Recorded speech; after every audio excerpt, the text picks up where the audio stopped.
참 예수님. 네, 비 오는데 비를 뚫고 인천에서 왔습니다. 김현우 반갑습니다.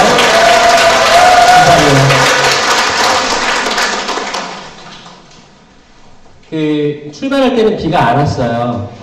하늘만 약간 어둑어둑해지는데 노을이랑 겹쳐가지고 약간 주황색 빛이 나다가 어두워지더니 갑자기 번개 막 치면서 폭우가 쏟아지는 거예요. 그 운전할 때 어떻게 해야 돼요?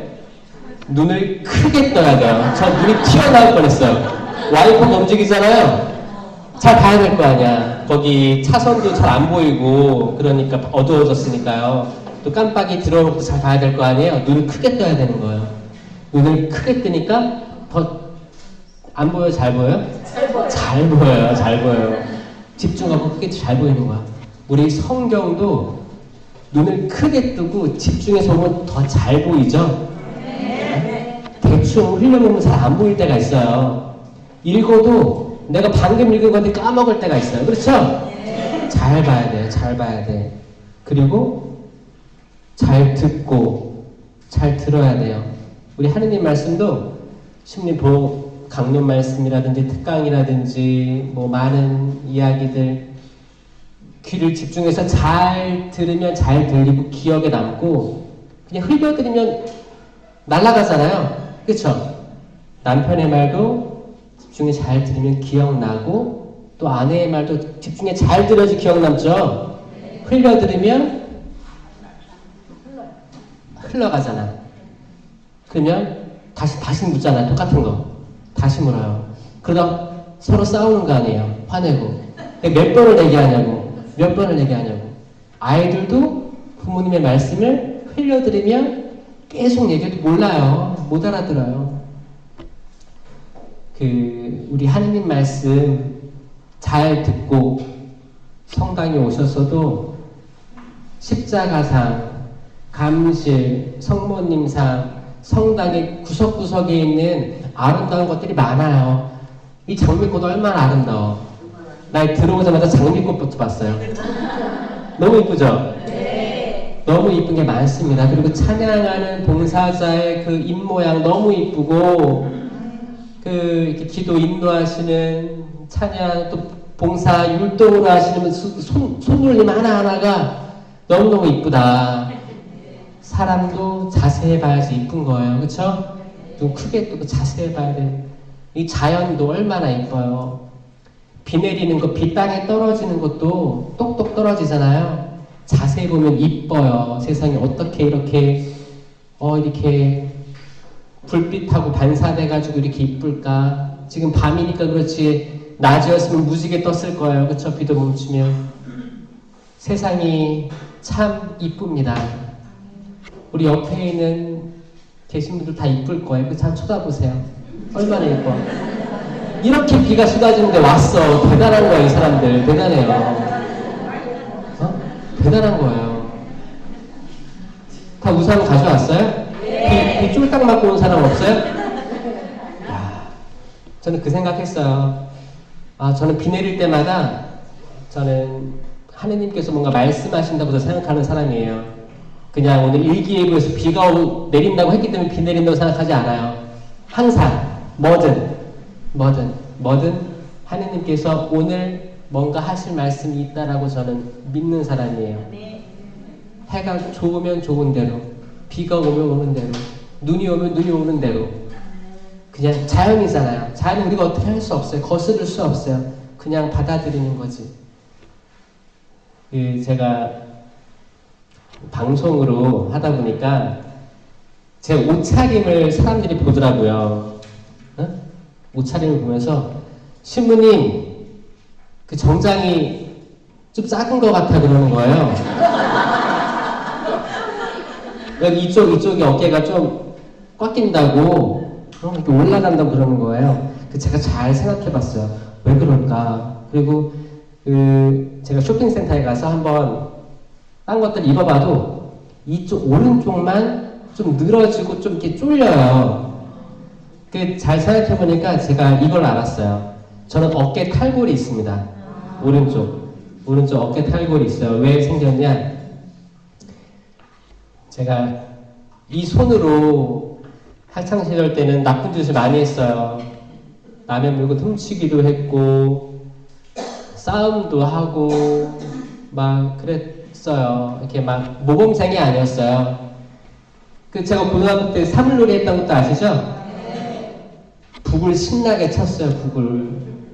근데 이제 그 고등학교 2학년 때 그 겨울에 이제 사물놀이 했던 친구들하고 이제 축구를 하는 거예요. 축구. 땅이 다 얼어있죠. 축구하다가 붕 떠가지고 넘어졌는데 팔을 짚어가지고 팔이 그때 탈골이 돼서 그때 또 병원도 안 갔죠. 병원도 안 가고 또 팔 떨어져도 다시 붙으면 안 아프거든요. 그때만 아프지. 이제 그때 제대로 된 뭐 치료 검사 안 받아가지고 습관성 탈골이 있는 거예요. 근데 저는 뭐 그 비슷한 운동 같은 거 하면 빠지긴 빠지는데 그때 굉장히 고통스럽죠. 그래가지고 그런 게 있는데 저 이것 때문에 팔이 늘어날 거란 생각 못 했거든요. 근데 딱 차렷해보면 오른팔이 좀 내려가 있더라고요. 그래서 이것 때문에 좀 이렇게 안 맞는구나.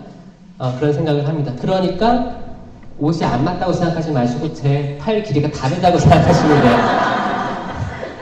저 옷 사주려고 하지 마세요. 어떤 분들은 옷 사준대. 하지 마세요. 하지 마시고 이렇게 사는 거예요. 이렇게 살아가는 거죠.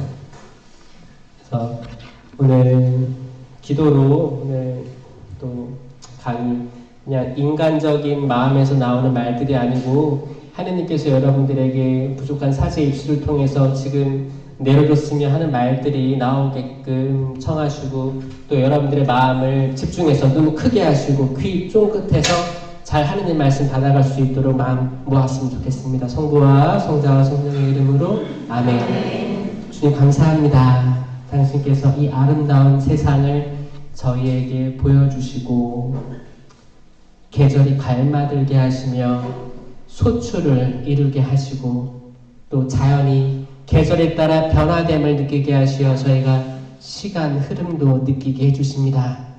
이제 낙엽들이 떨어지고 겨울이 오겠죠.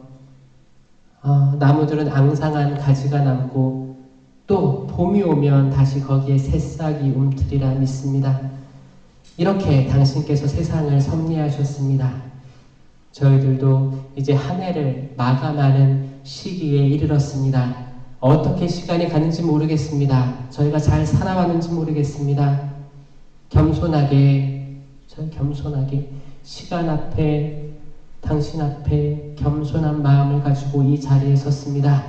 항상 당신 앞에 설 때 저희 다리는 흔들거리고 저희가 당신 앞에 내세울 것이 하나도 없기에 부족할 따름이기에 저희가 더욱더 낮은 자세로 임합니다.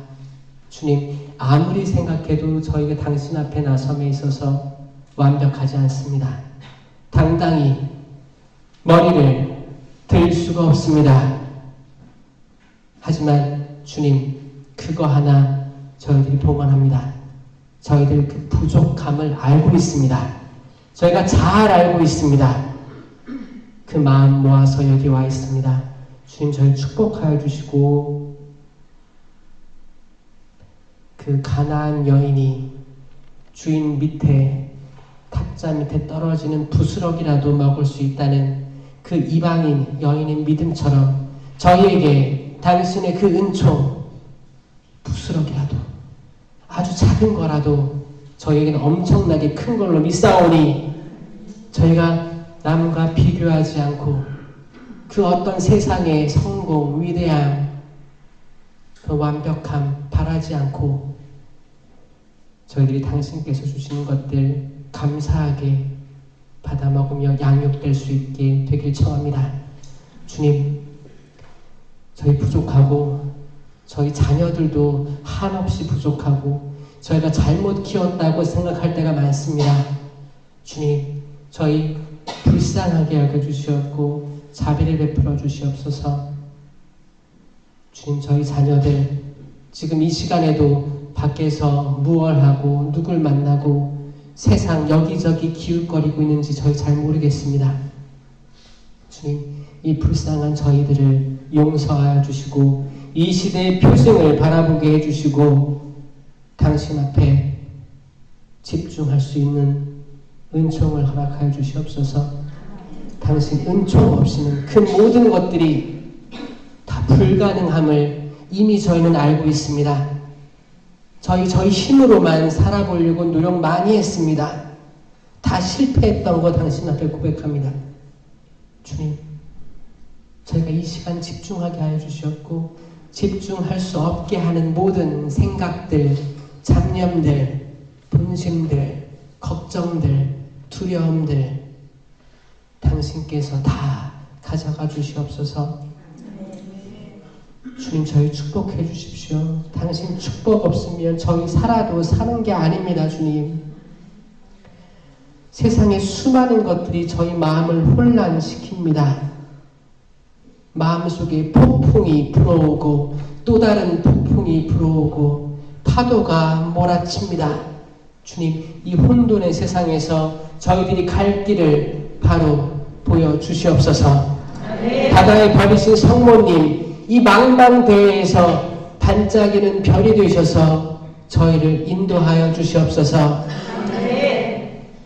동방박사들이 그 먼 길을 별을 보고 그 반짝거리는 별을 보고 그 칠흑 같은 어두움의 시간들을 헤쳐나가서 결국 그 자리에 이르렀습니다. 주님, 저희가 그 별을 볼 수 있는 눈을 주시옵소서. 너무 어둡고 깜깜해서 아무것도 안 보입니다. 주님, 빛을 보여주시옵소서. 빛을 보여주시옵소서. 같이 성모성 같이 바치겠습니다. 은총이 가득하신 마리아님 기뻐하소서. 주님께서 함께 계시니 여인 중에 복되시며 태중의 아들 예수님 또한 복되시나이다. 천주의 성모 마리아님, 이제와 저희 죽을 때 저희 죄인을 위하여 빌어주소서. 아멘. 성부와 성자와 성령의 이름으로 아멘. 반갑습니다. 정말 반갑습니다. 반갑습니다. 지난번보다 더 많이 나오신 것 같은 느낌이 드는데요. 그리고 남성분들도 조금 더 새로 오신 분도 있으신 것 같기도 하고요. 그때보다 제가 한 2달 전에 온 것 같은데 와주시면 감사드리고 여러분들 은총 많이 받아가시면 좋겠습니다. 은총이 이 자리에 있다고 믿으면 이미 은총이 느껴지는 거예요. 근데 팔짱 끼고 앉아서 여기에 은총이 있겠어 라고 생각하면 있던 은총마저 어떻게 돼요? 날아가 버리는 거예요. 그러니까 긍정적으로 항상 은총이 있다, 지금 쏟아진다 라고 믿으시는 거예요. 아셨죠? 그렇게 할 수 있겠어요? 사람 마음먹기에 따라 달라지는 거예요. 아무리 어려운 순간이라도 마음이 긍정적이면 긍정적인 게 쏟아져요. 그게 남을 통해서건 어떤 환경을 통해서건 그게 있다니까요. 세상에는 설명할 수 없는 게 엄청 많습니다. 아멘? 항상 어디서나 항상 기뻐하시고 긍정적이시길 바래요. 아멘? 바울 사도가 얘기했어요. 기뻐하십시오. 항상 기뻐하십시오. 거듭 말합니다. 기뻐하십시오. 필리피서에서 감옥에 있을 때 그 얘기한 거예요. 바울 사도 감옥에 있을 때 이제 얼마 안 남았어요. 바울 사도의 삶이 얼마 안 남았을 때 기뻐하라고 얘기한 거예요. 바울 사도 스스로 기뻤겠어요? 분명히 어려운 시간이었을 거예요. 근데 이 시간 기뻐해야 된다고 본인이 믿고 이거를 또 제자들에게 알려주기를 바랬던 거예요. 아멘? 아멘. 기뻐해야 돼요. 안경 떨어뜨려서도 기뻐해야 돼요. 의미가 있을 거예요. 주워주는 분도 있잖아요. 아멘? 당황하지 마시고 기뻐하시는 거예요. 또 9시가 되면 한반도 평화를 위해서 알람이 울리는 사람이 있을 거예요. 그래도 당황하지 말고 기뻐하는 거예요. 아, 맞아, 기도해야지. 이때 사람들이 알람 맞춰놓고 또 이 알람도 어르신들은 누가 해달라고 한 거야. 딸이나 아들한테 이거 좀 해달라. 나 기도해야 된다. 자기가 끌 줄 몰라요. 그거 어쩔 수 없는 거야. 그냥 계속 울리는 거예요. 그냥 괜찮아요. 괜찮아요. 제가 오늘 그 강의 주제를 생각하다가 요엘 예언서가 들어왔어요. 요엘 예언서. 요엘 예언서를 제가 종종 읽긴 하는데, 이거를 주제로 삼고 제가 나눌 수 있으면 좋겠습니다라고 기도하는 마음으로 다시 읽어봤는데, 너무너무 충만했어요. 은총이 충만했어요.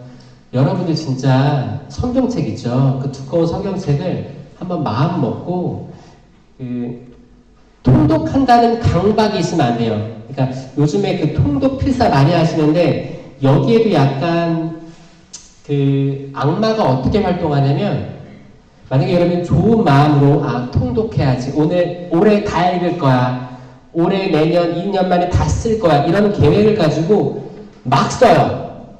막 읽어.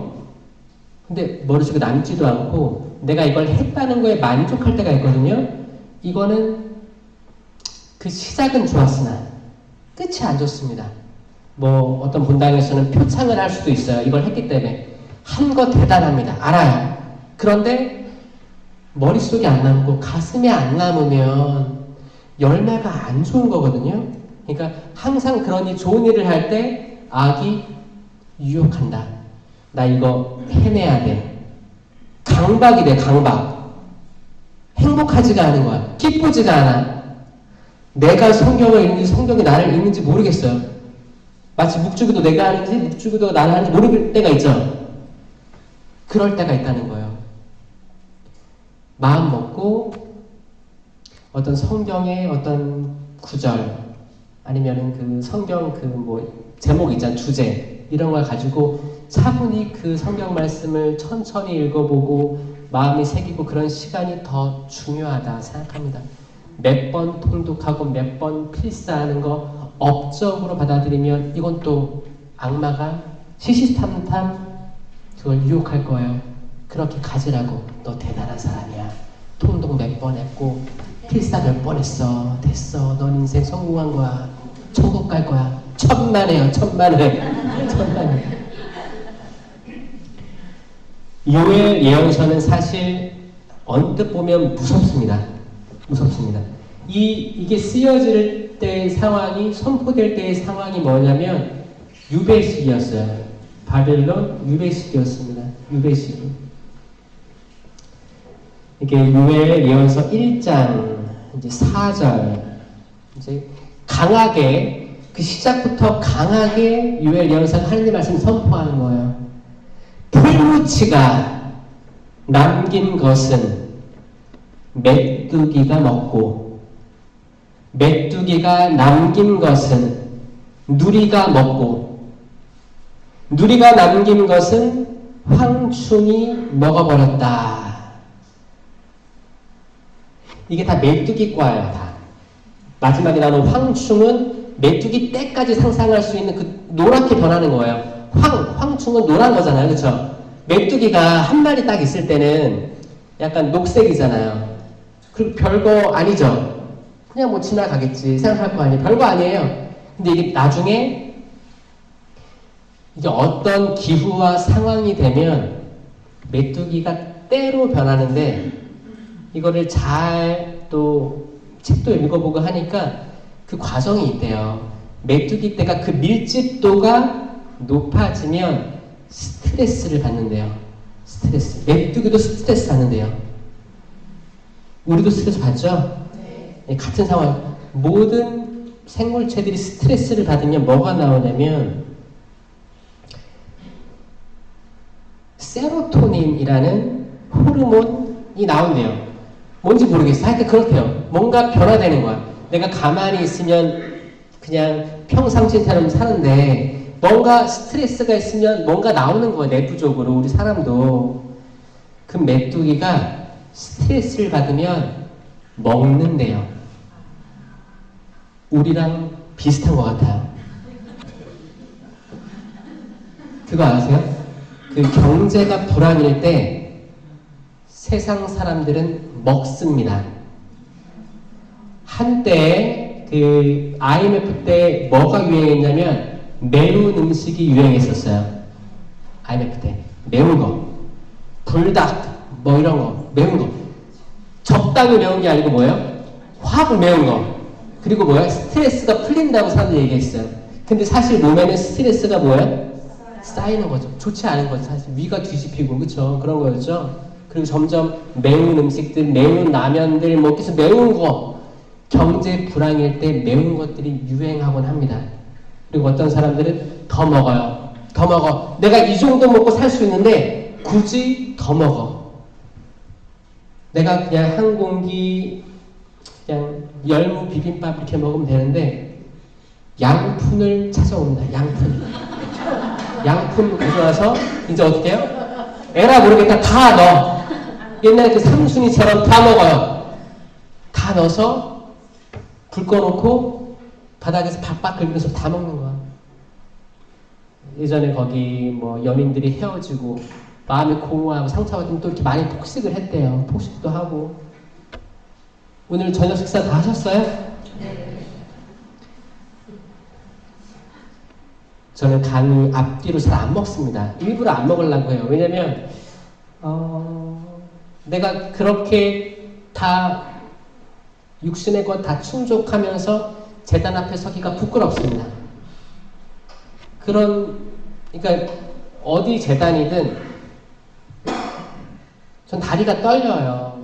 제가 여기서 얘기하는 거가 하느님 말씀이 없다면 저는 죽어 마땅한 거예요.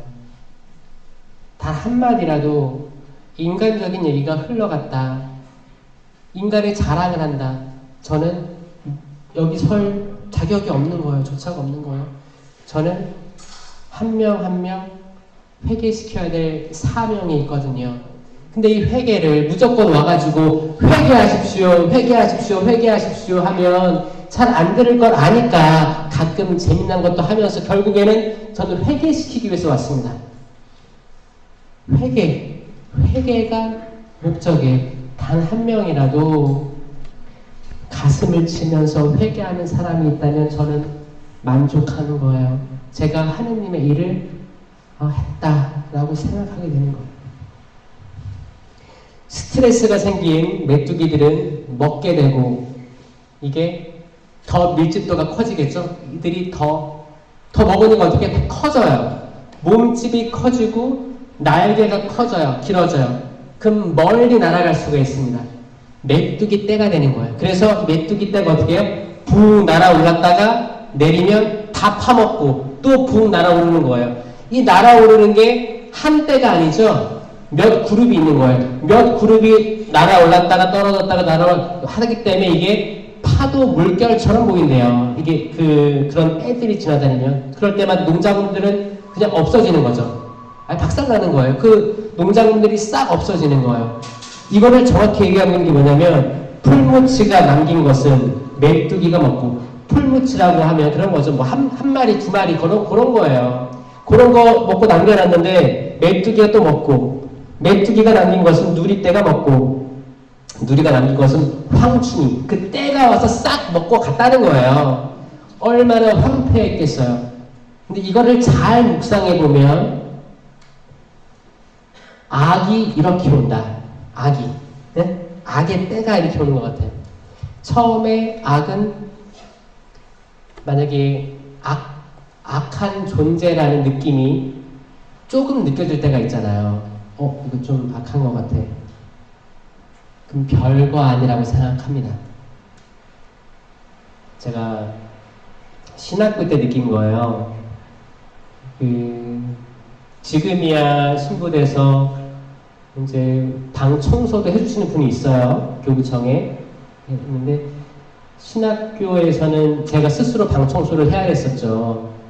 어렸을 때는 부모님이 다 해줬고, 그쵸? 신학교 입학해서 이제 처음으로 나가서 사는 거 아니에요. 스스로 방도 쓸고 닦고 다 했던 거죠. 그때 느낀 게 뭐였냐면, 한 번은 잘 청소를 안 했어요. 왜냐면 잘 하는 버릇이 없었기 때문에. 한 번은 이렇게 침대에 이렇게 앉아있는데, 창문에 햇빛이 들어오면서 창문 사이로 먼지가 싹 들어오는 게 보일 때가 있었어요. 근데 스스로 그랬죠. 저기 먼지가 이렇게 많네 생각을 했어요. 그리고 바닥을 이렇게 만져보니까 먼지가 있는 거야. 엄청 많은 거예요. 그리고 장롱 위에 만져보니까 엄청 많겠지. 당연히 많겠죠. 청소를 한 적이 있어요. 그때 그 먼지 들어오는 걸 보고 제가 깨달은 게 뭐냐면, 계속 부모님이 걸레질하고 닦았으니까 먼지가 없던 것처럼 느껴졌는데 사실 엄청난 먼지가 들어오고 있구나. 이 악 같은 거예요. 악도 분명히 쓸고 닦고 하면 없겠죠. 그 상태에서 만져보면 없겠죠. 근데 그걸 모르는 사람들이 그냥 있으면 먼지가 안 쌓이는 것 같지만 장롱이나 어디나 다 쌓일 거 아닙니까? 처음에 먼지가 조금 들어오면 모르겠지. 별거 아니라 생각하겠지. 청소 내일 하면 돼. 모레 하면 돼. 이 정도 들어오면 내년 해도 되겠지. 그렇게 할 수도 있을 것 같아요. 그런데 딱 그 문 사이에 들어오는 먼지의 양이 엄청난 걸 내가 안다면, 청소해야겠구나. 문을 닫아야겠구나. 이거 알겠죠? 그거예요. 만약에 황충처럼 메뚜기 떼가 지나간다. 그럼 경계하겠죠. 무섭다. 문 닫아야겠다. 다 방어를 해야겠다 생각하겠지만, 한 마리, 두 마리 들어오면 메뚜기니까, 별거 아니니까, 그렇게 하겠죠. 어렸을 때 여기 신정동에서 초등학교까지 3학년 때까지 살다가 인천으로 이사 갔거든요. 그때만 해도 서울은 나무, 가로수 많고, 다 도시니까 아파트들 많았죠. 근데 인천을 가니까, 인천은 그때 이제 아파트가 막 생기고 있었고, 그냥 일반 자연 환경들이 많았어요. 그래서 기억나는 게 초등학교 4, 5학년 때 잠자리채 들고 거기 산가에 가가지고 잠자리 잡고 메뚜기 잡고 놀던 기억이 남거든요. 그때 메뚜기 진짜 한 마리, 두 마리 있으면 잡잖아요. 무섭지도 않아요. 잡아서 거기 통에다가 넣고 가져왔던 기억이 나는데, 메뚜기가 엄청 많은 그 군집을 보면 어때? 약간 무서워요. 느낌이 있어요. 비가 똑똑똑 가랑비 내리면 별거 아니죠? 근데 갑자기 이렇게 확 내리면 무섭죠? 무서워요. 그 양이 많아지면 무서워지는 거예요. 악도 처음에는 나 악 아니야, 난 악마 아니야, 이렇게 인식하지 못하게 들어오다가 뭉탱이로 사방팔방 악함이 드러나면 엄청 공포스럽겠죠. 그게 그 악함이라는 게 눈에 보여지는 악마의 형상이 아니고 우리 이웃들, 내가 평상시에 같이 지내던 봉사자들, 가족들, 가족이 등 돌려서 다가올 때가 있어요. 자식들이 돌변할 때가 있습니다. 내 이웃이, 가장 친한 봉사자가 등 돌릴 때가 있어요. 사기칠 때 있어요. 갯돈 들고 튈 때가 있어요. 내가 믿었었는데 철저하게 배신당할 때가 있을 겁니다. 그럴 때 우리는 공포를 느낄 수도 있어요. 그리고 요엘 이어서 1장 5절 그 다음 절에 뭐라고 하냐면 이렇게 합니다. 술 취한 자들아 깨어나 울어라. 술꾼들아 너희 입에 들어가다만 포도주를 생각하며 모두 울부짖어라. 모두 예외된 게 없어요. 모든 사람을 지칭을 하는 거예요. 술 취한 자들아 라고 얘기합니다. 술 취한 자들아. 모든 이스라엘 백성들 술 취했다고 표현하는 거예요. 여러분들은 일주일에 술 얼마나 드세요? 별로 안 드시죠? 저도 이제 강의 시작하면서 많이 안 먹게 된 것 같아요. 근데 저희들 삶을 생각하면 술독에 빠져 있을 때가 그럴 기회들이 많습니다. 고백하자면 신학교 때도 그랬어요.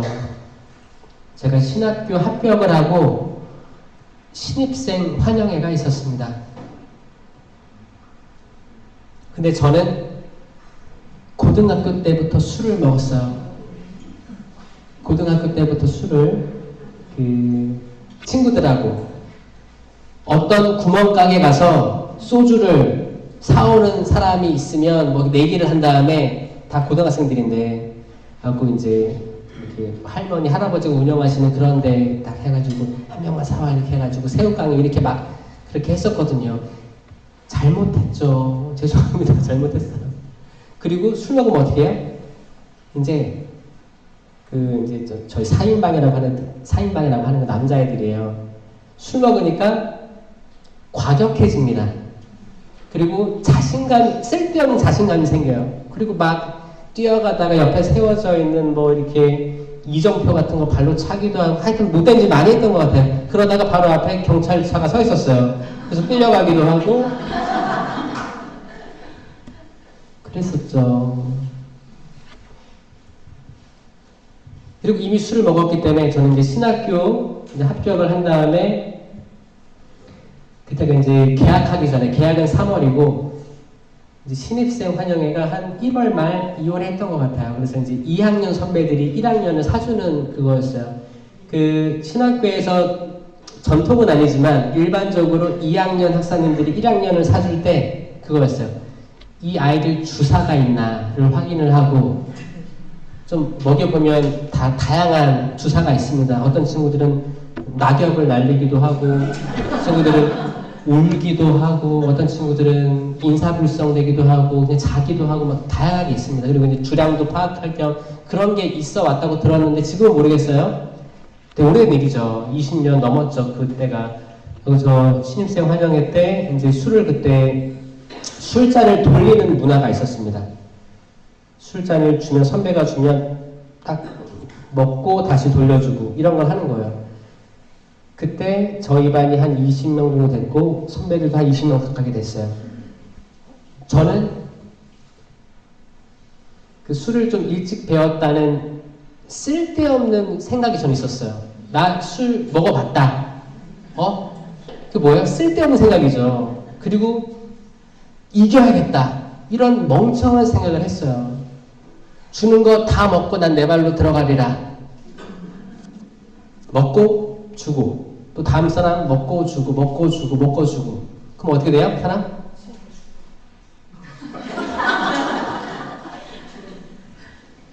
저는 화장실에 갔다가 화장실에서 잠들었어요.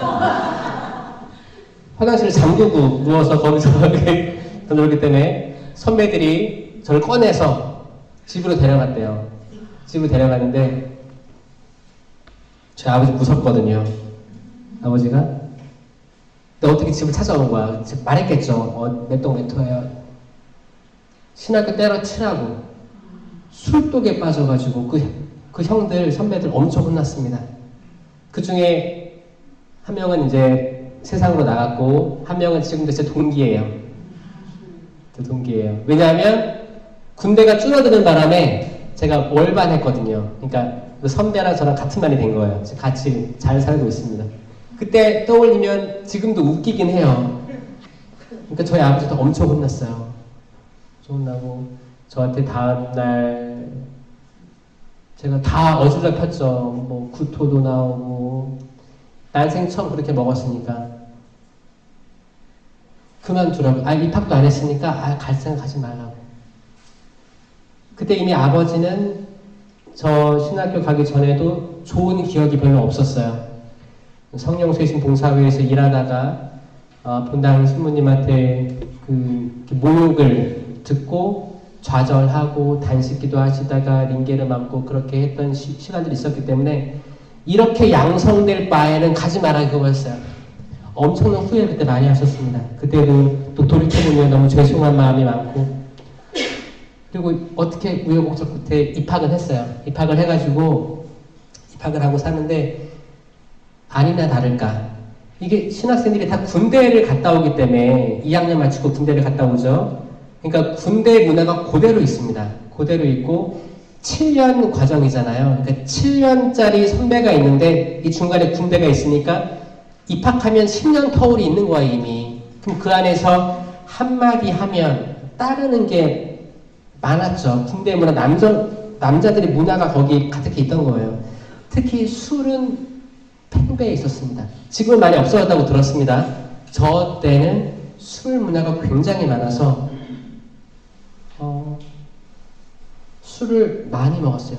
방학해서 와서도 본당에서 이제 청년들, 교리교사들 다 술판이었어요. 고백학원대에 청년들 미사하고 다 술자리가 많았던 걸로 기억하고 그때 항상 느끼는 건 뭐였냐면 이게 선하진 않다라는 그 감정은 있었어요. 뭐 적당히 뭐 한두 잔 뭐 분위기 때문에 먹는 건 괜찮지만 술잔을 돌리고 그리고 이제 과격해지고 항상 싸움으로 끝났던 말 다툼으로 끝났던 그런 자리들이 많았었어요. 제가 그거를 계산을 해보면 훨씬 많았어요. 좋게 끝난 적이 별로 없었던 것 같아요. 지금도 사회 친구들 가끔 만날 때가 있거든요. 동창들 이렇게 그때 같이 예심 다녔던 친구들 생각해보면 술 많이 먹으면 항상 실수가 나오고 과거에 있던 뭔가 안 좋은 감정들이 올라와서 분위기 안 좋게 끝날 때가 많아요. 아마 여기 계신 분들도 그런 거 느낄 때가 있을 거예요. 또 그렇게 감정이 안 좋은 상태로 들어온 남편이 오면 아내는 술 한 잔 안 마시고도 내 감정도 올라오는 거야. 항상 좋게 끝난 적이 이래저래 없었던 것 같아요. 여러분들은 어떤가요? 그때 이렇게 말한 게 요엘 예언자가 술 취한 자들아 깨어나 울어라 울어라 뭐 잘못했음을 알고 울어라라고 얘기한 거예요. 술 취한 거예요. 그들이 내 포도나무를 망쳐놓고 내 무화과 나무를 쪼개어 껍질을 벗기고 내던져버리니 가지들이 하얗게 드러났다. 완전히 철저하게 짓밟힌 이스라엘 백성을 이야기하고 있습니다. 미리가 보리를 생각하며 농부들아 즐겁하여라. 즐겁하여라. 뭐야? 즐겁하는 거 어떻게 하는 거야? 진짜 얼굴이 하얗게 질리는 거예요. 그런 경험 해본 적 있어요? 하얗게 즐겁하는 거예요. 이거 어떡하지? 어떡하지? 어떡하지? 포도나무를 가꾸는 자들아 울부짖어라. 들의 수확이 다 망가졌다. 그 뉴스 같은 거 보면 자연재해를 입고 망연자실하는 그런 것들 보셨죠? 또 그런 것도 경험하신 분들이 있을 수도 있을 거예요. 그때 어떻게 해요? 망연자실하는 거예요. 눈물 나는 거예요. 어떻게 내가 이렇게 다 공들였는데 망했네, 망했어. 그거예요. 사제들아 자루옷을 두르고 슬피 울어라. 사제들아 슬피 울어라. 제단 봉사자들아 울부짖어라. 내 하느님의 봉사자들아 와서 자루옷을 두르고 밤을 새워라. 밤을 새워라. 우리가 철야기도 하고 밤새는 것도 다 이유가 있겠죠. 왜? 더 간절해지니까. 뭔가 내가 큰 마음을 먹고 와야 되기 때문에. 이렇게 밤에 오는 거 쉬워요? 더구나 비 오는데? 아니, 마음 먹고 오시는 거예요. 마음 먹고 오시는 거예요. 그 마음 먹기까지 쉽지가 않을 겁니다. 짐승들이 어찌 저리 신음하는가? 왜? 왜 신음해요? 풀밭이 없는 거예요. 메뚜기들이 다 먹어서 풀밭이 없어. 소 떼는 저렇게 헤매고 양 떼는 죽어가는구나. 그들은 메뚜기입니다. 메뚜기 떼. 이민족 떼예요. 메뚜기. 그들이 오기 전에는 이 땅이 에덴 동산 같았지만 에덴 동산 하늘나라. 그들이 지나간 뒤에는 황량한 광야만 남았다. 그들 앞에서는 살아남은 것이 하나도 없다. 그게 유배 때의 이야기입니다. 전쟁 겪고 다 털리고 아무것도 남지 않고 다 끌려간 상태에서 이스라엘 백성들이 느꼈던 그 현실을 얘기하는 거예요. 이게 지금 돌이켜보면 우리가 지금 전쟁을 겪고 있지 않은 태평한 시기죠. 지금 한국은 태평한 시기입니다. 뭐 아무리 살기 힘들다고 해도 태평합니다. 과거에 비하면 우리가 뭐 구석기 시대에 뭐 돌을 갈아가지고 동물 잡아서 먹었어요? 아니죠? 우리 뭐 화장실 가서 푸세식, 옛날 푸세식처럼 그냥 용변 보고 풀림 엮어가지고 뒤처리하고 그래요? 화장실 가면 변기가 있죠? 어? 아무리 더러운 오물을 쏟아 부어도 한 번 내리면 어떻게 해요? 쏴! 다 빨아들여요. 다 빨아들여요. 저도 거기 시골 외달도에서 이제 어렸을 때 거기 시골 가면 거긴 다 푸세식이었죠. 푸세식이 뭐야? 그 소 있고 이렇게 아주 기억나는 게 그냥 나무 판자 2개 있고 거기 앉아서 쪼그리 앉아서 요면을 넣으면 옆에 소가 한 마리 있어서 소가 영을 먹고 있었어요. 그러면 그 옆에 지푸라기를 이렇게 해가지고 처리했던 기억이 나는데 사실 한국 이거 바뀐 지 얼마 안 됐습니다. 아시죠? 네. 연탄 때다가 바뀐 거 별로 얼마 안 됐습니다. 현대로 근대로 넘어온 게 얼마 안 됐어요. 지금 태어난 자녀들, 지금 대학생들, 20대 이 친구들 태평성대를 살아가고 있어요. 사실 여러분들이 어렸을 때 그때를 생각하면 지금 이 친구들 불만이 있으면 안 되라고 생각하는 분들도 있을 수도 있을 거예요. 먹고 사는 게 어려워. 지금 넘치는 거 아니에요. 먹고 사는 게 넘치고 에너지가 넘치니까 그 먹방 누가 더 많이 먹나? 어? 옛날에는 배 쫄쫄 굶고 그랬던 분들이 계시잖아요. 전쟁 이후 세대들은 그렇잖아요.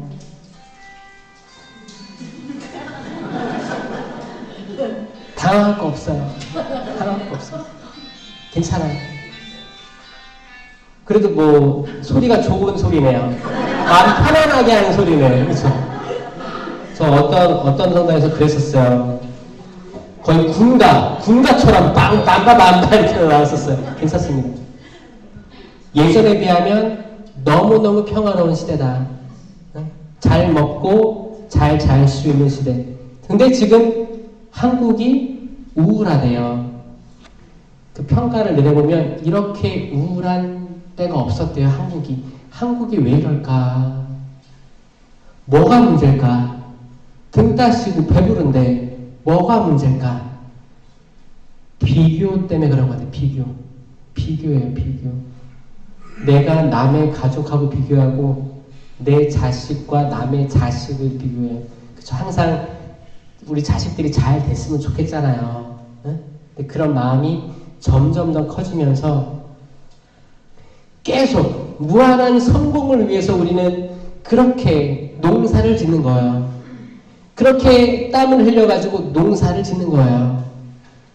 포도나무와 무화과나무, 밀과 쌀을 재배하는 거예요. 여러분들이 이 농작, 소작농이 있고 농부예요. 근데 어떻게 해요?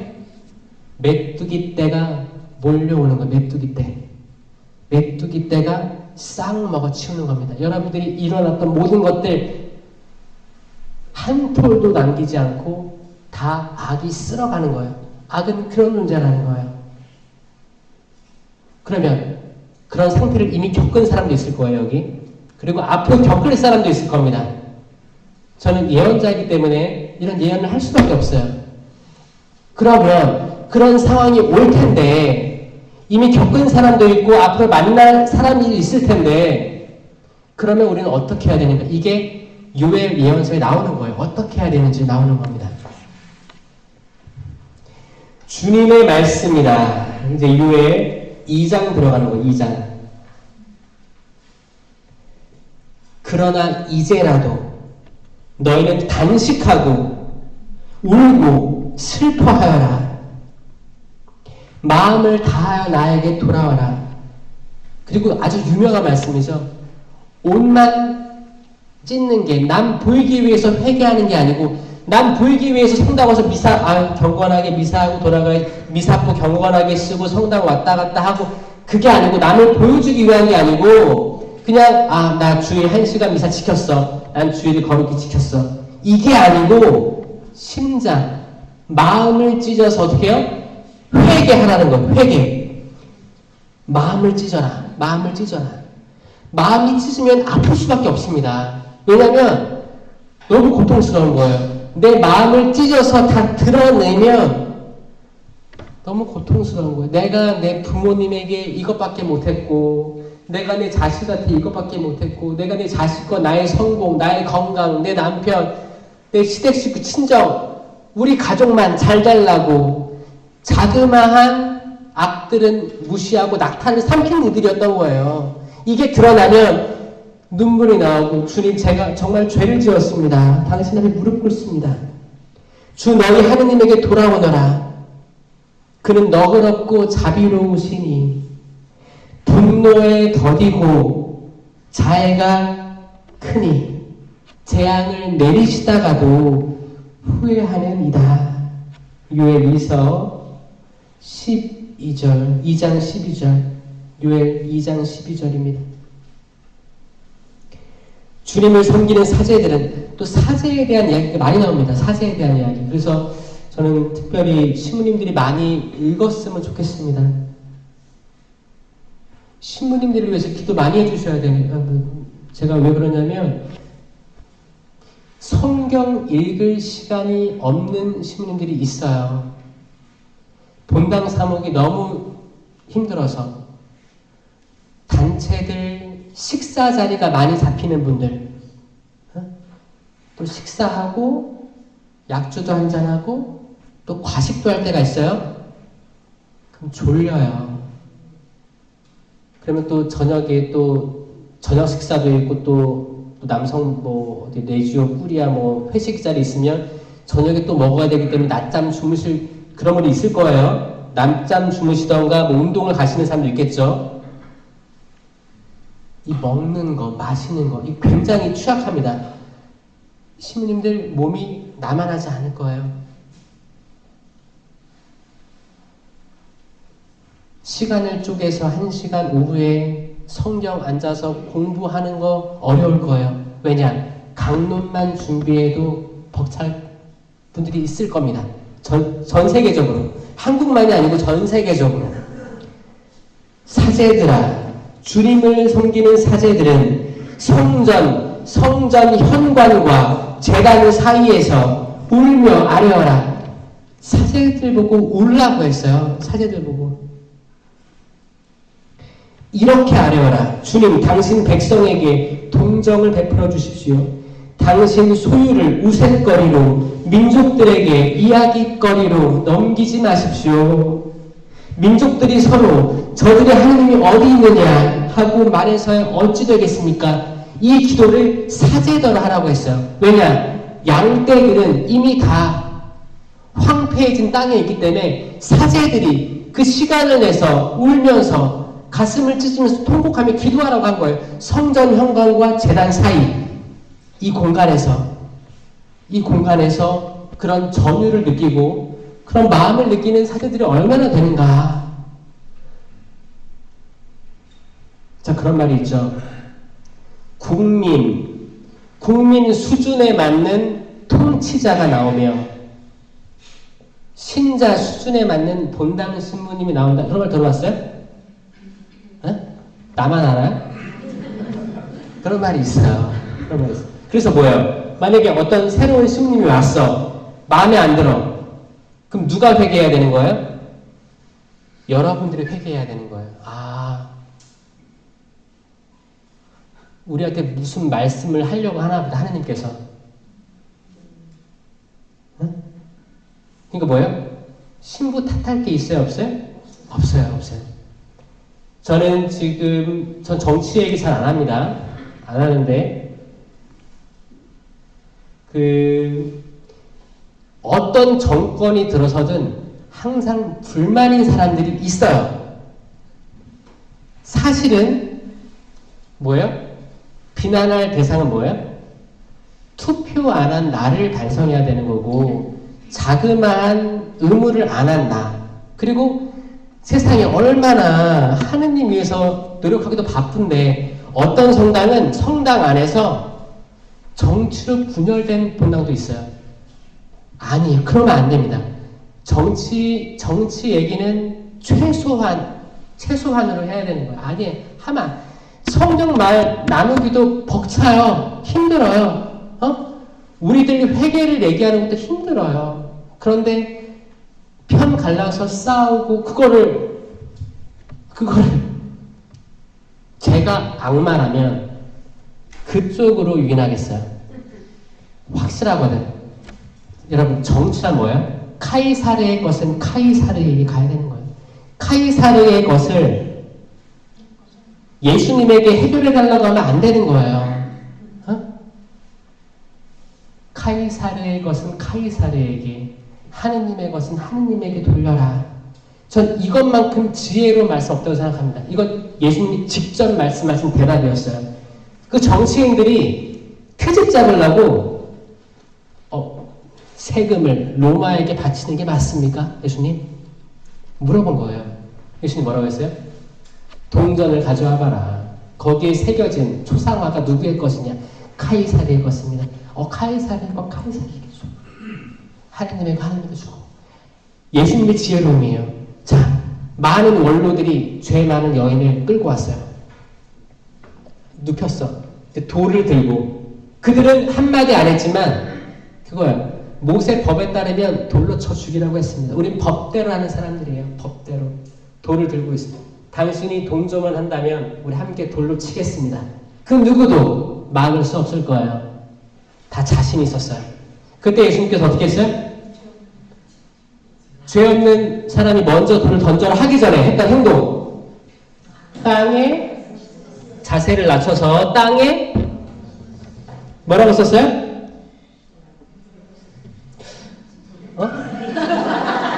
뭐라고 썼어요? 이걸 어쩌지? 뭐라고 하지? 뭐라고 썼을까요? 뭐라고 쓴지는 밝혀지지 않았습니다. 네? 무엇인가를 쓰셨죠. 무엇인가를 쓰셨다. 전 이걸로 묵상을 많이 했어요.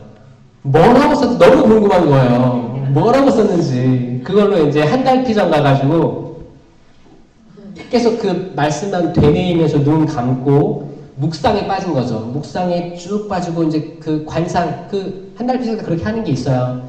그러면 이제 자는 게 좋은 게 아니고 약간 그 말씀에 멍하니 빠져들기 시작하면 내가 그 말씀에 들어갈 수 있게 돼요. 내가 그 군중 중에 한 명이 될 수도 있어요. 그 상황을 바라볼 수도 있게 됩니다. 그런 경험 해본 적 있으세요? 있죠? 그런 거를 해보고 싶으시면 사실 집에서는 어려워요. 너무 분심 잡념이 많기 때문에 피정 들어가는 거예요. 피정 들어가서 뭐 침묵 피정으로 들어가면 혼자만의 시간이 많습니다. 그때 그 성당 그런 데 들어가서 어떤 구절, 성경 구절 가지고 쭉 거기에만 머물러 보세요. 그럼 거기 정말 들어갈 수 있어요. 관상이에요, 관상. 들어가면 정말 예수님 그 장면들 그대로 냄새까지 느껴지기도 합니다. 냄새, 바람 소리 다 느껴지기도 합니다. 제가 느끼는 건 뭐냐면 예수님 썼어요. 근데 뭐라고 쓴 게 중요한 게 아니고 이 행위가 중요한 거예요. 이 예수님의 손가락이 하느님의 손가락입니다. 창조예요, 창조. 창조입니다, 창조. 무언가로 쓰신 거예요, 무언가. 무언가 쓰신 거예요. 이 창조는 땅은 피조물을 상징합니다. 거기에 있는 모든 각 사람 그 여인의 마음에도 다 모든 사람에게 뭔가를 쓰신 거예요. 새로 쓰셨어요. 새로운 도화지가 돼서 하느님의 손가락이 새로운 창조를 일으키십니다. 그게 어떤 말인지는 각자 다를 거예요. 누군가에게는 너 어디 있느냐? 어? 누군가한테는 두려워하지 마라. 새로운 창조가 시작된 거예요.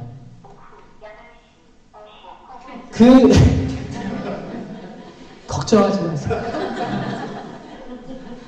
뭔가 쓰여진 거예요. 그럼 거기서 돌을 들고 있던 그 어르신들이 많았거든요. 그때 원로들. 그 원로들 마음에 뭐가 쓰여졌고 본인이 돌을 스스로 내려놓은 거예요. 아, 내가 돌을 던져서 뭐 하냐. 내려놓고 돌아간 거예요. 그럼 그 그분은 새로운 피조물이 된 거예요. 그때 자기가 하려던 거를 마음을 돌렸으니까 새로운 피조물이 된 거예요. 자, 지금 우리 마음에 하느님의 손가락이 새로 창조를 해야 될 분들이 많습니다. 이 세상이. 그렇죠? 네. 내가 진짜 이렇게 지금 분노가 가득 차고 뭔가를 막 하고 싶은데 하느님의 손가락이 괜찮아. 그만 너 화를 내려놔라. 이런 말이 쓰여지면 이 사람 다시 돌리는 거예요. 그래, 내가 화내서 뭐하냐. 내 심장만, 박동만 빨라지지. 응? 내 혈압만 올라가지. 내가 화내고 분노하고 이 쓸데없는 거에 내 마음을 쏟아서 뭐하냐. 이 마음이 생기면 건강하게 돌아가는 거예요. 건강하게. 아멘? 아멘. 지금 이런 하느님의 창조가 필요한 분들 있어요? 없어요? 있을 거예요. 있어요. 여러분 본인이 될 수도 있고 여러분 배우자가 될 수도 있고 여러분 자녀들이 될 수도 있습니다. 오랜 시간을 그 고시원에서 공부하던 사람이 계속 떨어지니까 아, 나는 태어나지 말아야 될 사람이었나 보다. 내가 어떤 면으로 부모님을 뵈랴. 멀리 지방에서 올라와서 사는데 계속 돈 달라고 하기도 이제 체면이 안 서는 거. 죽어버려야겠다. 그때 하느님의 손가락은 두려워하지 마라 아들아. 두려워하지 마라 딸아. 힘을 내거라. 내가 너와 함께 있겠다. 이런 말이 쓰여지면 죽을 수 없습니다. 아멘? 지금 이런 새로운 창조가 필요한 젊은이들 많죠? 많습니다. 또 어르신들도 내가 그 오랜 시간들을 어려운 시간들을 견뎌내고 이렇게 살았는데 자녀들은 나를 버리고 떠났고 내가 이제 집 한 채 없고 나이 들고 그러니까 독거 노인들 많으시죠? 많습니다. 서울에도 많아요. 자식에게 짐 되기 싫다. 스스로 목숨을 끊어야겠다. 이만큼 살았으면 됐지. 이럴 때 하느님의 손가락은 아니다. 두려워하지 마라. 너를 통해 하느님께서 역사하실 것이다. 아들아 딸아 너가 지금 필요하다. 살아라. 힘을 내어라. 하느님 말씀 선포하여라. 이 새로운 창조가 시작되면 할 게 얼마나 많은데요. 그렇죠? 그런 분들 많아요. 그런 새로운 창조 필요하신 분들이 참 많다고 생각합니다. 이런 일 하기에도 엄청 바쁜 세상입니다. 아멘. 그리고 열매들이 달라요. 열매들이 다릅니다. 자, 보세요. 전쟁조차 그 어마어마한 것조차 우리가 할 수 있는 게 없어요. 결국 하느님께서 섭리하시는 대로 흘러갑니다. 이 어마어마한 그 시간에 대해서 우리가 신뢰하고 있으면 두렵지 않을 거예요. 그 어떤 구청장이 나오고 어떤 비례대표가 나오고 어떤 세상 그 모든 것들 커 보이죠? 하느님의 시간에선 아무것도 아닙니다. 점 같아요. 점. 세상 권력이라는 게 점 같은 거예요. 의미 없어요.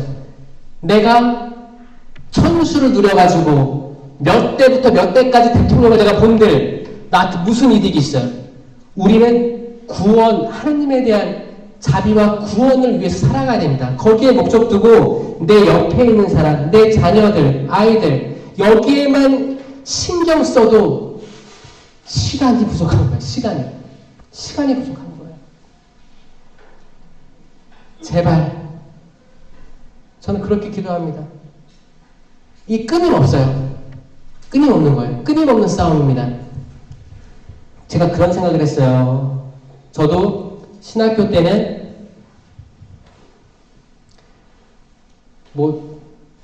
조선, 동아, 조중동이라고 했죠. 그런 것만 읽지 말고 다른 신문을 봐라 이런 얘기도 듣고 그 공평하게 봐야 된다 이런 얘기 많이 들었습니다. 그래서 저 이게 맞는 얘기를 생각했었어요. 그러니까 다양한 시선의 뉴스들을 봐야 질서가 잡힌다. 동의할 생각 많이 봤겠죠. 많이 보고 많이 본 때도 있었고 신학교 때 처절하게 싸웠죠. 신학교 때 프라도라는 단체가 있었고 신학생들이 프라도라고 해서 이제 청빈을 서약한 그런 신학생들도 있었고 학생들도 있었고 그리고 어떤 때는 이제 정의로운 쪽 사회정의 가난한들에 대한 우선적 선택 이런 거 그리고 사회가 어떻게 해야 되는 사회를 바꿔야 되는 그 이정표를 종교에서 해야 된다 이렇게 믿는 사람도 있었고 어떤 사람들은 저는 성령기도회 거기 있었어요. 레지오 성령기도회 이 팀들은 우리가 기도하고 눈물을 흘리고 처절하게 회개하고 그렇게 할 때 하느님께서는 어떤 비전을 보여주신다. 우리가 나아가야 돼. 더 넓은 시야를 보여주신다. 이거를 했었거든요. 이게 때로는 싸우기도 했어요. 서로 의견이 안 맞으니까 서로 경계하기도 했습니다. 근데 이 모든 것들을 통과하는 건 뭐였어요? 기도였어요. 그러다가도 다 같이 모여서 이제 성무일도 하고 기도하면 다 그런 것들이 없어졌어요. 이 싸움은 계속 갈 거예요. 지금 정권이 좋다 나쁘다 판단할 수는 있습니다. 근데 다음 정권 또 다음 정권 이거는 여러분들이 세상 떠날 때까지 계속 혼란을 줄 거예요. 이 정치 국민들이 투표한 그 사람들이 치고받고 싸우면 될 일인데 왜 신자들이 싸우는지가 너무 가슴이 아픈 거예요. 여러분들 구원을 위해서 성경 말씀 한 번 더 볼 시간이 없는 거예요. 이 뉴스만 하루 종일 틀어놔가지고 성경을 볼 시간이 없습니다. 이게 전 악마가 한다고 생각해요. 악마입니다. 이 말씀 못 보게 하는 것은 악이에요. 악. 어떤 사람들은 자 보세요. 이것뿐만이 아니에요. 스포츠 때문에 어떤 사람들은 심장마비로 돌아가세요. 내가 이렇게 응원했던 팀이 대한민국이 결승전에서 떨어지거나 패하거나 그러면 너무 화가 치밀어. 또 그거 보면서 또 술도 마시죠. 응원하면서 이게 전 세계적으로 있습니다. 정치, 스포츠 다 마찬가지예요. 사람 혼을 빼앗아가는 것들이 있습니다. 이거는 우리 신앙생활에 좋지가 않습니다. 좋지가 않아요. 저는 여러분들이 성령의 열매들 많이 맺었으면 좋겠어요. 자 보세요. 이 열매는 확실하잖아요. 사랑, 기쁨, 평화, 인내, 친절, 선행, 성실, 온유, 절제. 이 9가지 열매 말고 성령의 열매는 없습니다. 잘 보세요.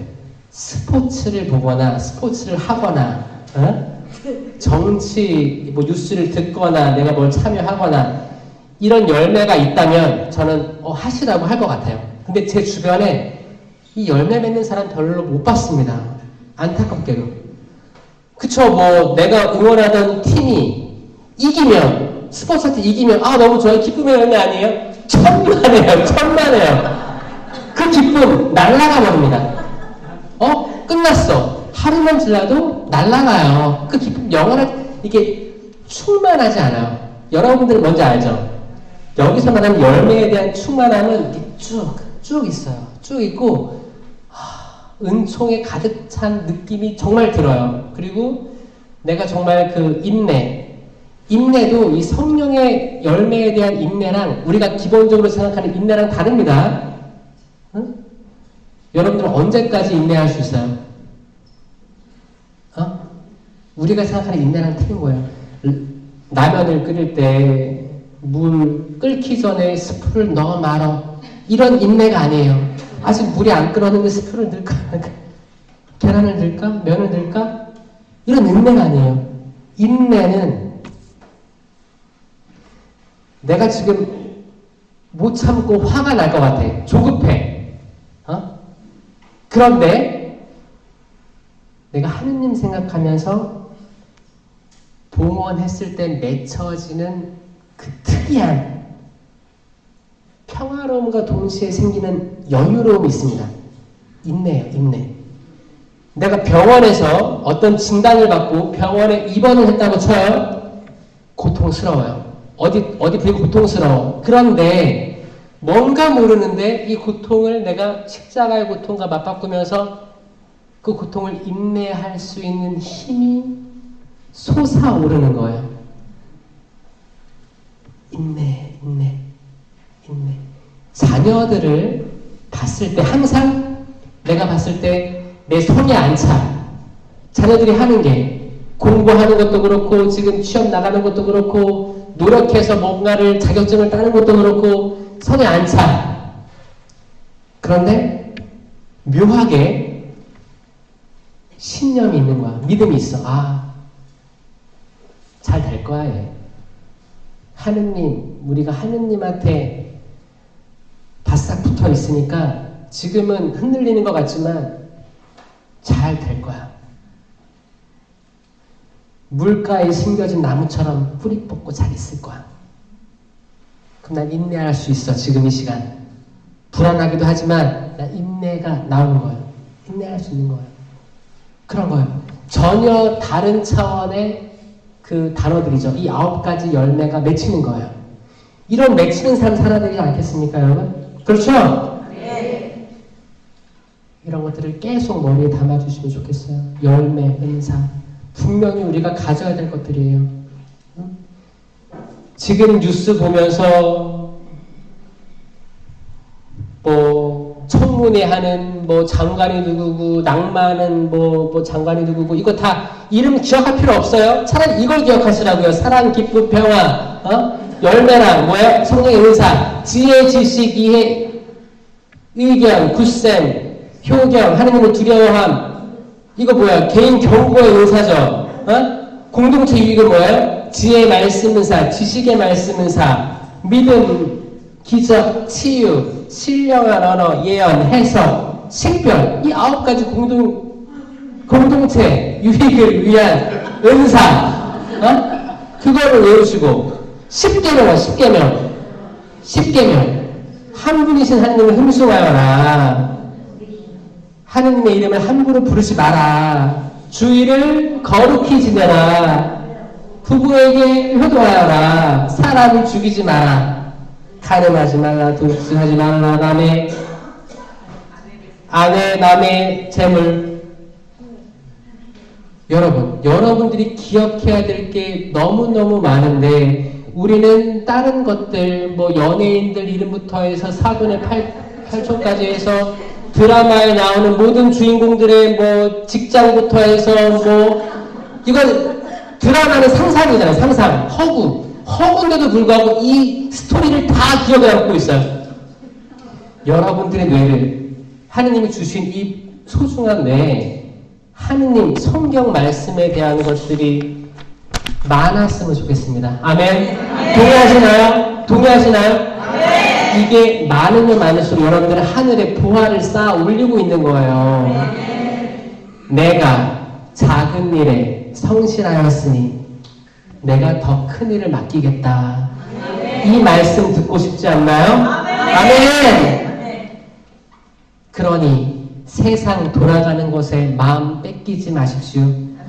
다 지나갈 것입니다. 좋은 것도 지나갈 거예요. 좋은 것도. 싫은 것도 지나가고 좋은 것도 지나갈 거예요. 여러분 지금 태평성대라고 했죠? 이것도 지나갈 거예요. 지금 지구 건너편 전쟁들이 있습니다. 여러분들이 뉴스로 보셔서 알겠지만 전쟁은 있고 한반도도 전쟁이 있은 지 100년 채 안 됐습니다. 한 세기가 안 지난 거예요. 휴전 상태입니다. 전쟁 있을 수 있습니다. 우리 국가 근처에서도 전쟁 날 수도 있고 불똥이 튈 수도 있어요. 그렇죠? 아니 성경 예언서에서 계속 이 얘기하고 있는 거예요. 예언서에서 얘기하고 있는 겁니다. 성경에서 항상 이스라엘이 악해서 전쟁이 많이 난 게 아니고 이스라엘을 공격했던 그 나라가 죄가 차올라서 죄가 차오르는 거예요.